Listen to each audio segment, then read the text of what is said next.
Hello, English learners, and welcome. I'm your host, Paul. How are you doing today? I'm doing well, thank you. Today, we're really zeroing in on a challenge that, well, lots of English learners know all too well. Uh-huh. You spend ages studying, right, grammar, vocab, but then actually speaking, it feels like there's this huge gap. Yeah, disconnect. It's incredibly common. We've looked at a whole stack of material on this. Exactly. So our mission today is to unpack why that happens and, more importantly, give you some real actionable strategies, things you can actually do to bridge that gap and, start speaking English with more confidence. And a lot of what we're seeing points towards shifting the focus, Yeah. moving away from just passively absorbing information. Towards actively using the language. That's the core idea. Precisely. It's amazing how many people spend years, literally years, on the theory, the rules, the lists. And they get really good at exercising. They do. But that knowledge doesn't just magically turn into smooth, comfortable conversation.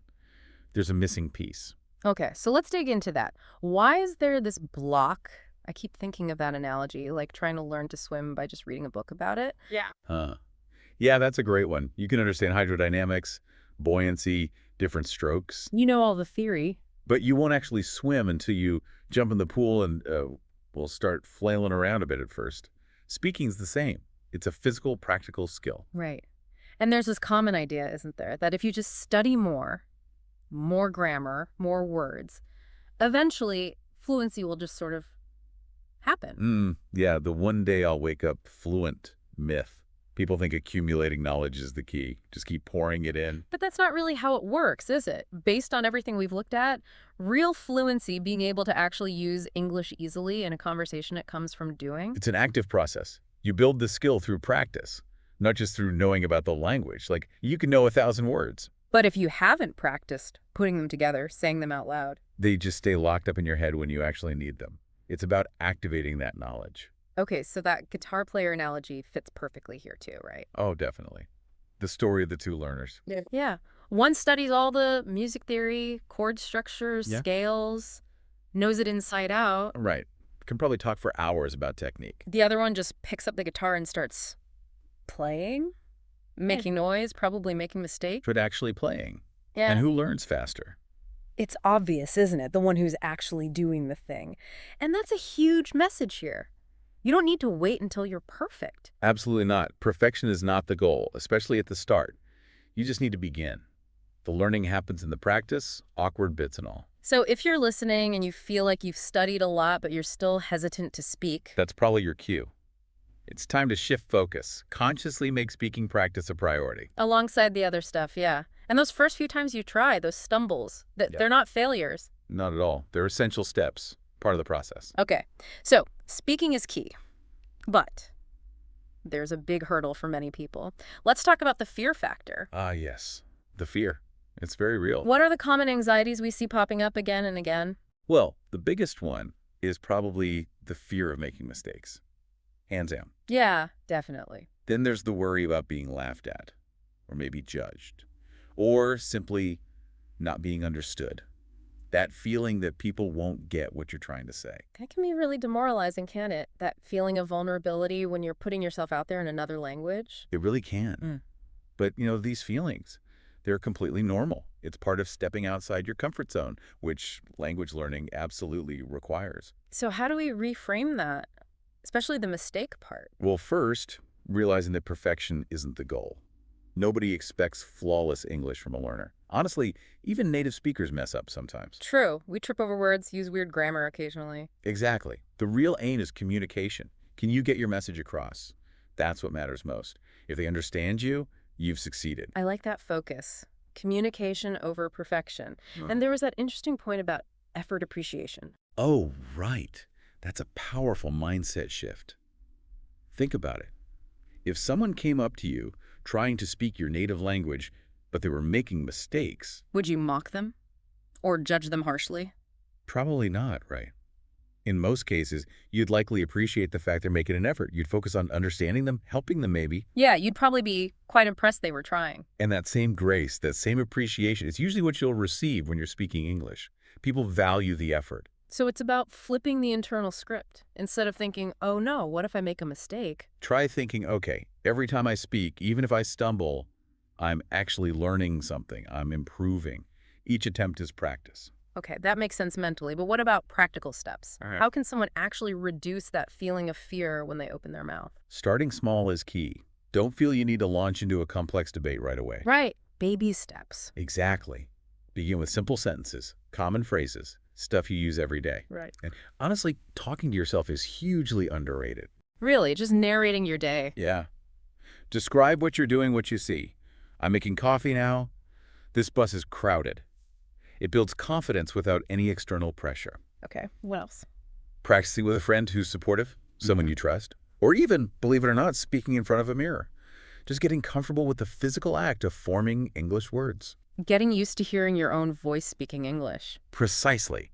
And then there's that technique, shadowing. That comes up a lot. Ah, yes, shadowing. Can you break that down a bit? How does it actually work? Sure. So shadowing is basically listening to a native speaker, could be a podcast clip, a line from a movie, anything short, and then you immediately repeat what they said. Word for word. Word for word. Right. Trying to mimic not just the words, but the intonation, the rhythm, the pauses, how it sounds. So you hear, "It was nice meeting you," and you immediately say, "It was nice meeting you," trying to copy the melody of it. Exactly. You're not thinking about grammar rules or constructing sentences yourself. You're just getting your mouth and ears used to the flow of spoken English. It bypasses some of that anxiety. That sounds like a really practical way to just get started speaking without overthinking. It really is. Builds muscle memory for your mouth.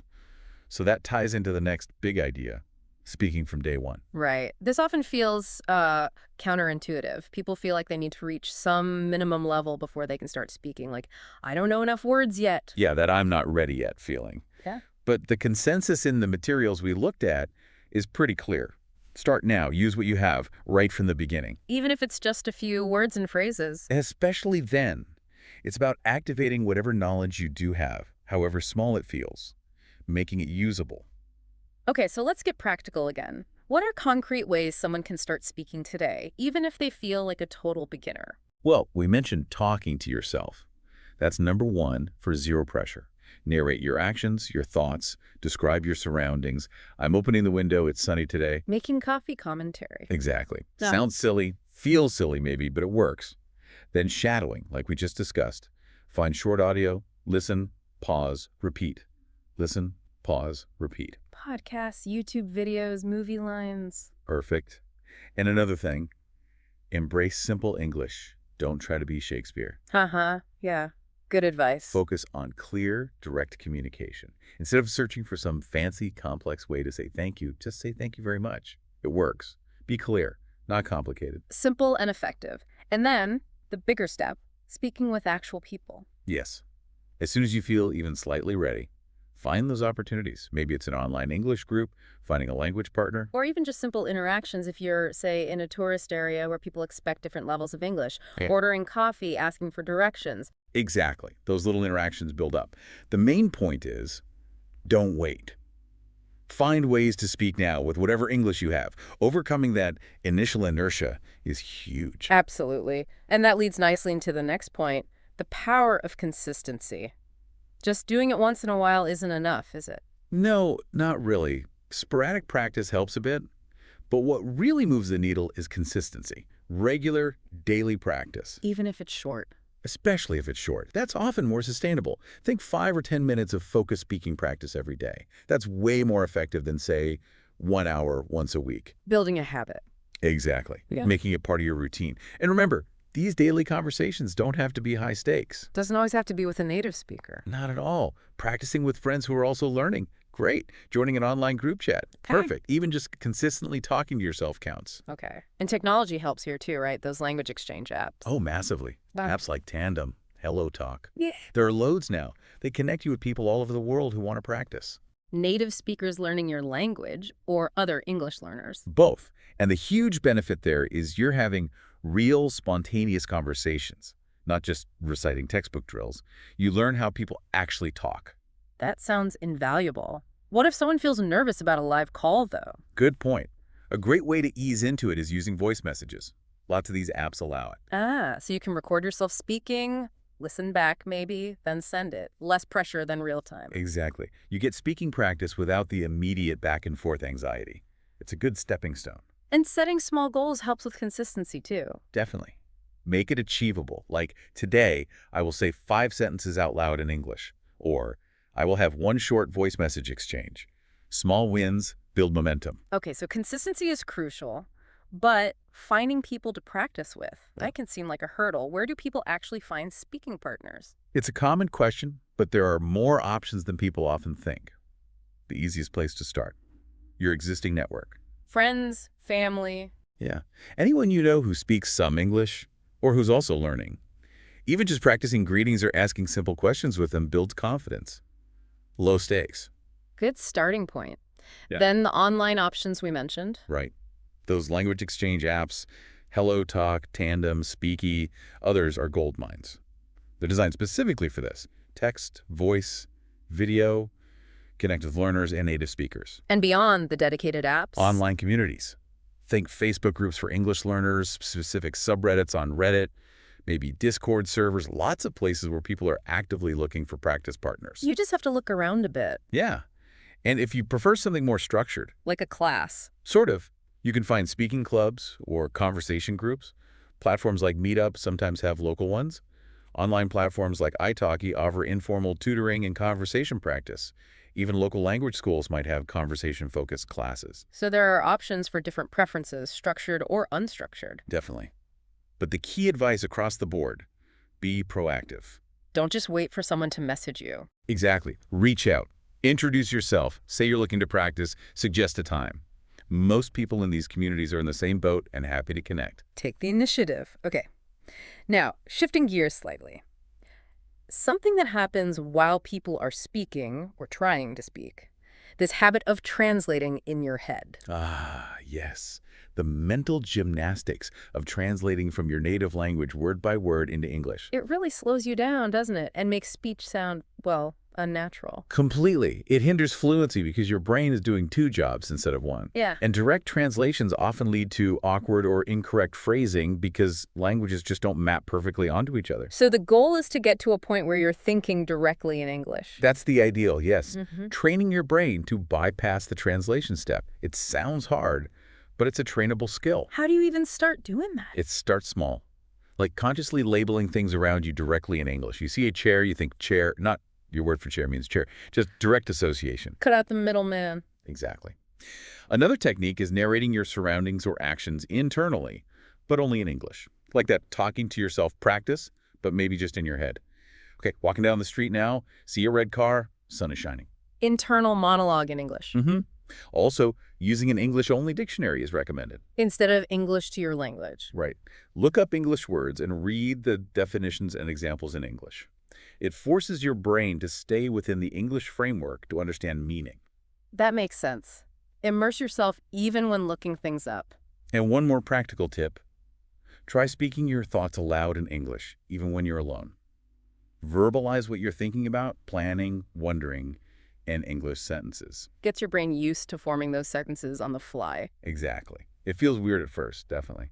But stick with it, and gradually you'll find yourself thinking more spontaneously in English without that constant translation delay. Okay, so we've talked about starting, consistency, finding partners, thinking in English. Let's revisit that fear of mistakes because it seems to underpin so much of this. It really does. And the material is so consistent on this point. Mistakes are not failure. They are evidence of learning. They're necessary. You can't learn without making them. You really can't. Think about how kids learn their first language. It's full of charming errors.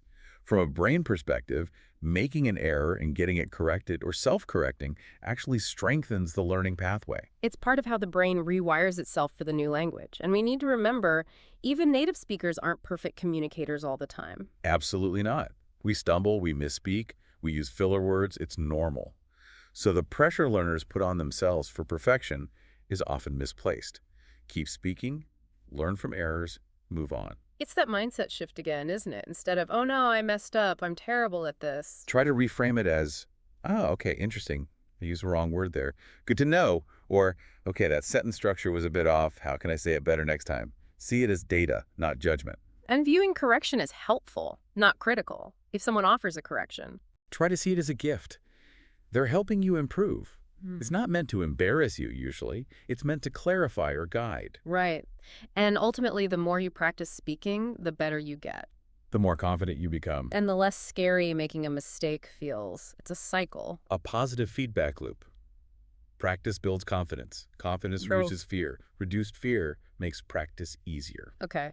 And finally, just briefly touching on the idea of pulling all this together into a simple daily routine. Yeah, because consistency is what makes it stick. Finding even just 10–15 minutes a day to incorporate some kind of speaking practice, talking to yourself, shadowing, a quick chat on an app, reviewing mistakes makes a huge difference over time. Making it automatic, part of your day. Exactly, like brushing your teeth. All right, so let's try and boil this down. Key takeaways from this deep dive. Okay, number 1, stop only studying, start speaking. Shift from passive learning to active use. Right. Number 2, you don't need to be perfect to start. Just begin. Use what you know now. 3, find people or ways to practice speaking consistently, daily, if possible, even for short bursts. Use those apps, talk to yourself, whatever works. 4, make a conscious effort to start thinking directly in English, even in small ways. Cut out the translation step. And 5, embrace mistakes. They're not failures, they're proof you're learning. Don't let fear hold you back. Excellent summary. And the big message really is that fluency comes from doing, from practicing. It really does. So the call to action for you listening, do one small thing today, right now, after listening.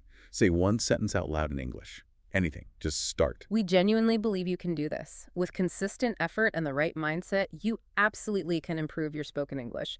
Try to enjoy the process too. Yeah, definitely. It's a journey. And if this deep dive helped you, please do subscribe, like it, maybe share it with someone else who's on the same path. Thank you so much for joining us for this deep dive today. We really hope it was useful. We look forward to exploring more with you next time. Until then, keep speaking, keep practicing, and enjoy learning.